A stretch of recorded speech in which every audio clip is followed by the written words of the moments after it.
Let's get right to our talk of the tape today. That is today's rally, why stocks had such a strong session and what that might mean for where they could go from here. A ton of big earnings are coming next week. We'll set you up for that, too. Let's ask Fundstrat's Tom Lee. He's with me here at Post 9. It's good to see you on a big day for stocks. What was today about? Why did we rally? Was it about a good retail number but not too good? Yeah, I think there's a couple things. One is the retail number because it shows that the economy is slowing but not broken. I also think this UMich survey was a big deal because it's corroborating that not only is gasoline down and the commodities down, but now consumer expectations of inflation have rolled over.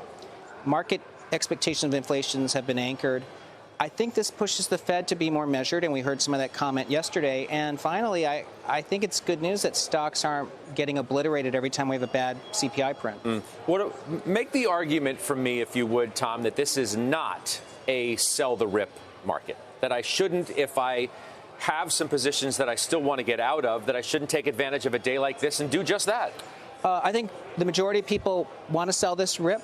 The reason I would say it's different is, unlike every pretext for the past few months where commodity prices were soaring and consumer inflation expectations were soaring and market-based inflation and interest rates were rising and even Fed funds hikes were rising, a lot of these are stabilizing or rolling over, which means this is putting the Fed in a position to go from being expeditious, chasing hikes, to being more measured.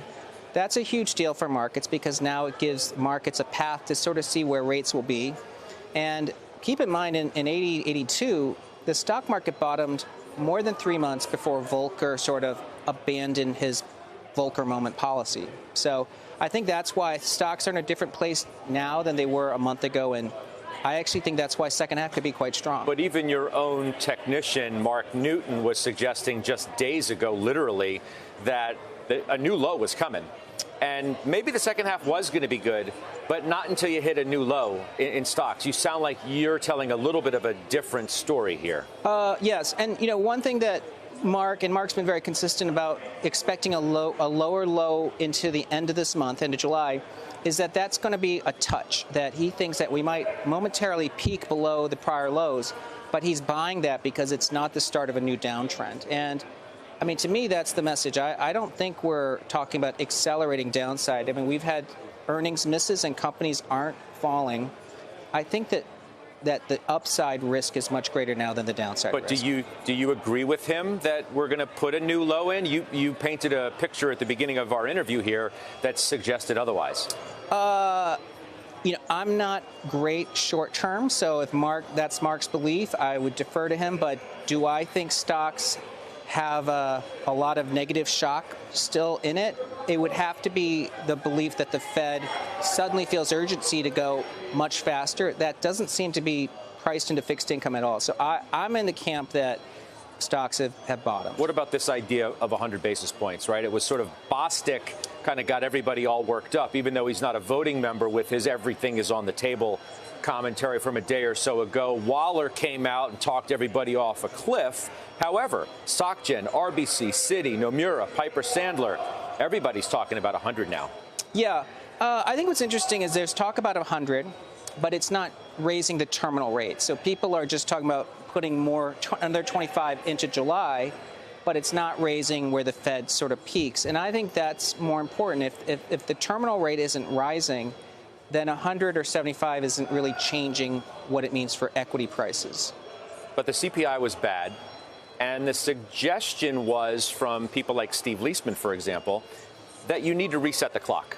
Last CPI was bad. This CPI was bad at a time where we had hoped for some moderation.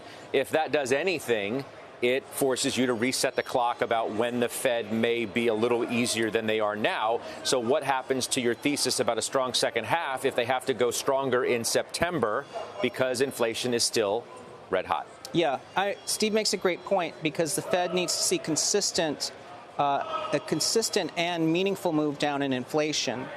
But we also have to remember CPI is the last thing to capture that because commodities are already rolling. Oil's back to pre-invasion levels. I mean, wheat and copper are lower.